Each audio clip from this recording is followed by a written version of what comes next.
chain 6. Actually, this is pretty bulky yarn. Maybe I'll chain 5.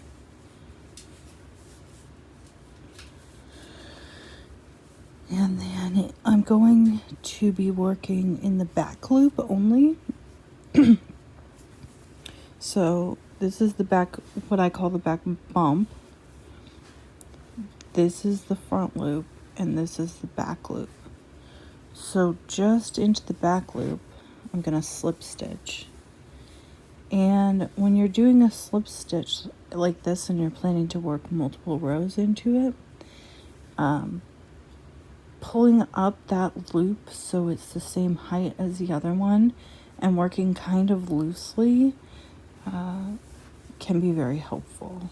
So back loop only, pull up that loop to the same height as your existing hoop, loop, and then pull it through. So you're not actually doing any yarn overs, you're just getting that loop up and through. Back loop, loop up, and through.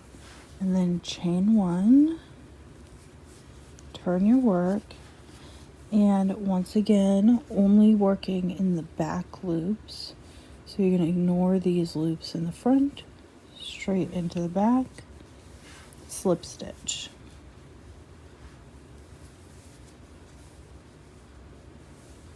Back loop, slip stitch.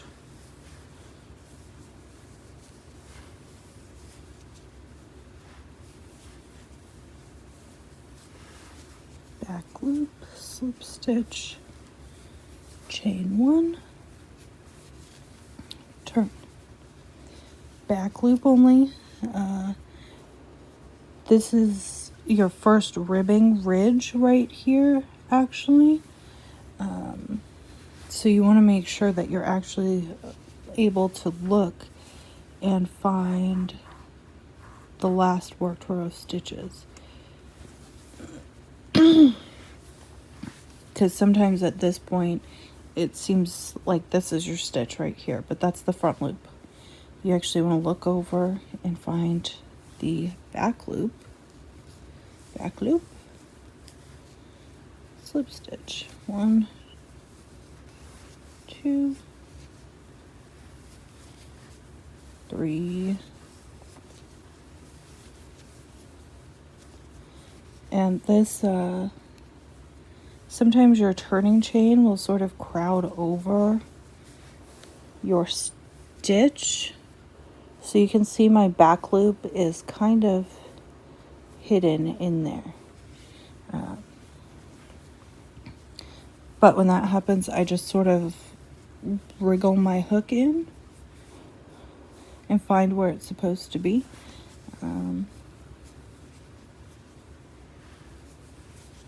And you can see obviously that this is not 4 inches wide. I probably will go ahead and make a 4-inch swatch of this just so I have it with all of the others that I'm working. But I'm trying to make my son a little pair of mittens today. So this is actually going to be the wristband for his mittens.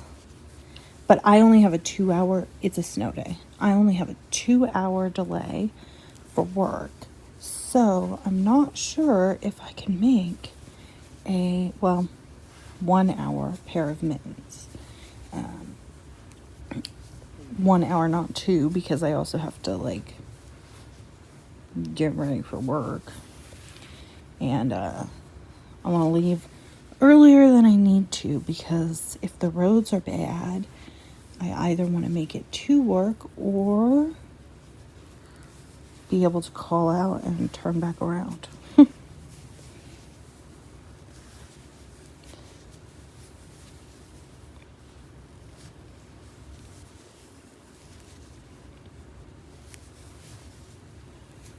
I'm just gonna go ahead and put this on a faster speed bead while I finish this wristband right here. But I also want to show how much it stretches. That's better done with a longer piece though. So yeah, I'm just going to speed this up and I'll come back and show the stretch in a couple rows.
Okay, so I think this is, my son is asleep, but I think this is probably large enough to go around his little wrist. It's like,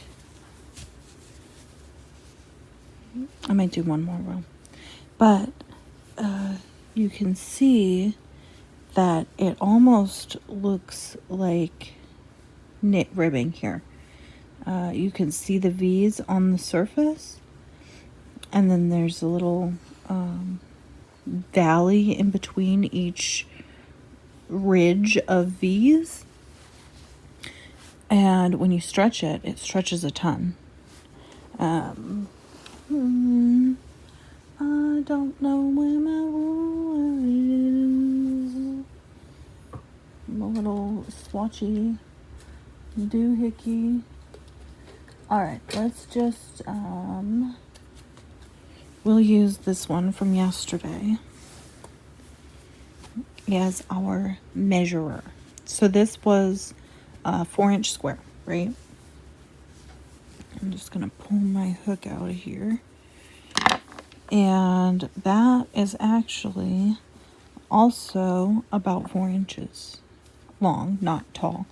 But then it does stretch, and that nearly doubles in size, right? So this is very stretchy, and it has that, it's harder to tell because this is a two color twisted yarn, but it does have that nice knit look texture on the front. And then let's just see how much this one stretches. So that one stretches all right. I mean, it stretches more than a normal double crochet, but I'd say that's probably more like 1 1/4 times its length, whereas this goes way out. If I had more hands, I would stretch them both at the same time. Let's see if I can. So, not quite. Like, you can see that this one has way more give than this one. But this is still a good alternative.